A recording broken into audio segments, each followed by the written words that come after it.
Monsieur le Président de l'Assemblée nationale, honorables députés, mes chers compatriotes, c'est avec un plaisir renouvelé et une très grande émotion que je me retrouve devant la représentation nationale. Je voudrais, Monsieur le Président de l'Assemblée nationale, vous remercier de m'accueillir à nouveau dans votre prestigieuse institution au lendemain de la première séance de la nouvelle législature, la séance inaugurale que vous avez tenue hier. Je voudrais, à cet égard, vous féliciter pour votre brillante réélection à la tête de l'Assemblée nationale. Elle constitue la reconnaissance et l'important travail que vous avez accompli durant votre premier mandat à la tête de cette honorable institution. Je voudrais également, honorables députés, mesdames et messieurs, vous adresser mes félicitations pour votre élection ou votre réélection suite aux élections législatives de décembre dernier.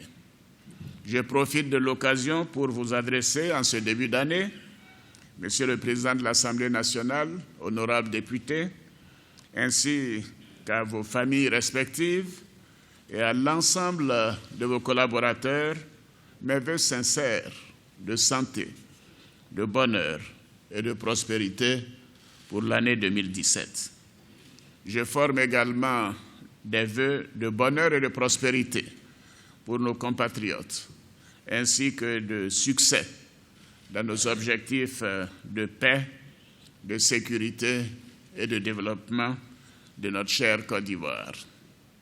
Honorables députés, comme le disait tantôt Monsieur le Président de l'Assemblée nationale, il y a environ 3 mois, plus exactement le 5 octobre 2016, j'étais ici à l'Assemblée nationale pour présenter l'avant-projet de loi portant constitution de la Troisième République.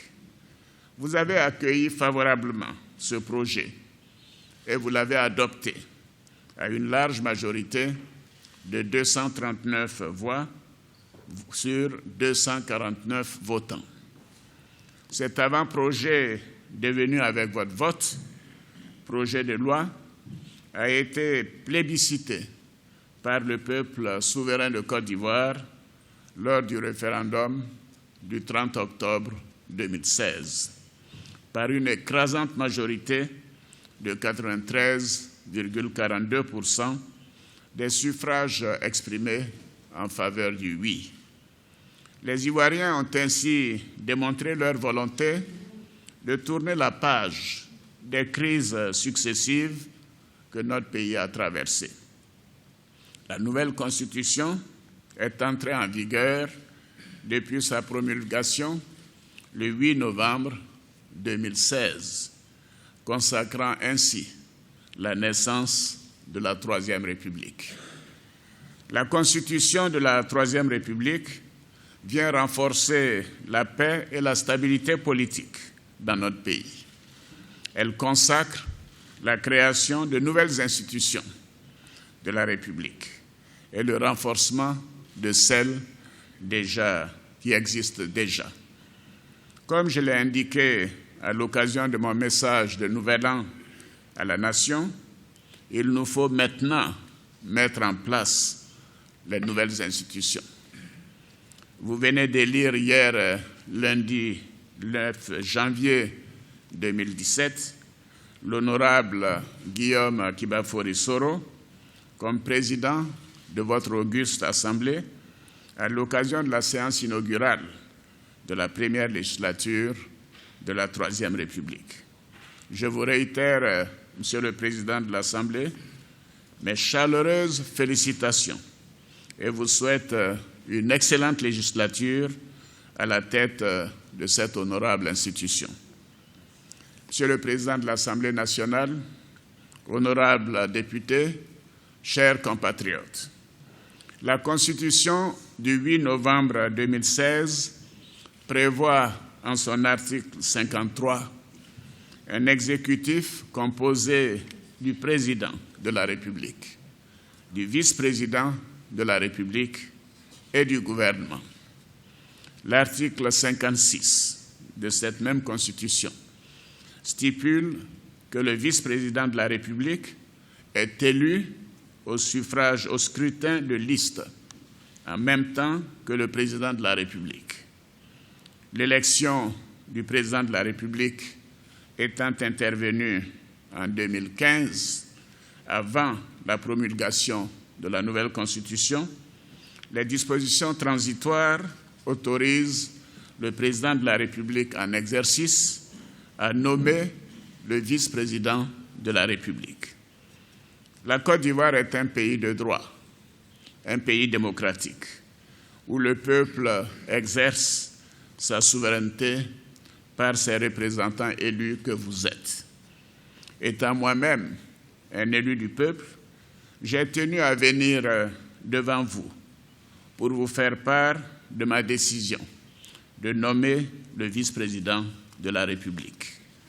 Cette démarche que j'entreprends, conformément à l'article 115 de la Constitution, me paraît essentielle, car c'est la première fois que notre pays va disposer d'un vice-président de la République. Monsieur le Président de l'Assemblée nationale, honorables députés, conformément aux dispositions transitoires de la Constitution de la Troisième République, la nomination du vice-président, comme je l'indiquais, relève de la prérogative du président de la République. Cependant, j'ai estimé que cette nomination devrait se faire avec le soutien et l'onction du peuple, à travers ces illustres représentants que vous êtes. Ainsi aussi, je suis heureux de vous annoncer que mon choix s'est porté sur l'un des vôtres, un élu de la nation. Il s'agit d'une personnalité d'expérience, un grand serviteur de l'État qui a fait la preuve de ses qualités personnelles et professionnelles exceptionnelles à toutes les hautes fonctions qu'il a occupées aussi bien en Côte d'Ivoire qu'à l'étranger. C'est un travailleur infatigable, un collaborateur loyal, un homme de dévouement, un patriote, un grand serviteur de l'État qui aime profondément notre pays. Honorables députés, mes chers compatriotes, la personnalité sur laquelle mon choix s'est porté pour occuper les fonctions de vice-président de la République est M. Daniel Kablan-Duncan.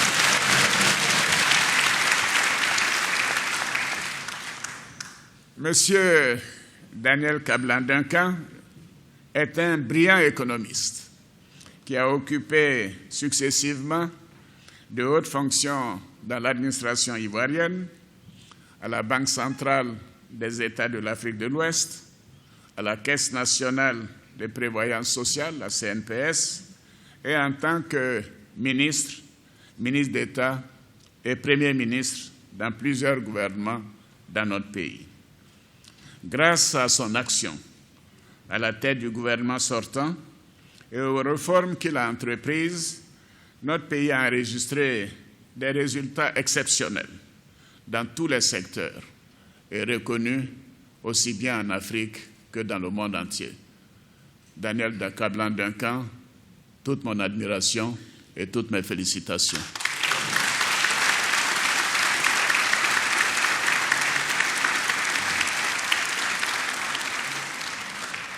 Honorables députés, le Conseil constitutionnel que j'ai saisi, conformément à la Constitution, a confirmé l'éligibilité de M. Daniel Kablan-Duncan à la fonction de vice-président de la République. Je voudrais donc, honorables députés, chers frères, chères sœurs, vous inviter à endosser ce choix et à apporter votre soutien au vice-président de la République dans l'exercice de sa nouvelle fonction. avec cette ovation, dès mon retour au palais présidentiel, je vais signer le décret nommant Daniel Kablan-Duncan, vice-président de la République de Côte d'Ivoire. Monsieur le Président de l'Assemblée nationale, honorables députés, je voudrais pour terminer vous réitérer mes remerciements pour votre confiance et votre soutien constant dans l'exercice de la charge que le peuple souverain de Côte d'Ivoire a bien voulu nous confier. Je vous réitère à chacune et à chacun de vous mes vœux les plus chaleureux de santé et de bonheur pour la nouvelle année. Je vous souhaite bien évidemment une excellente législature. Vive la République, vive la Côte d'Ivoire, je vous remercie.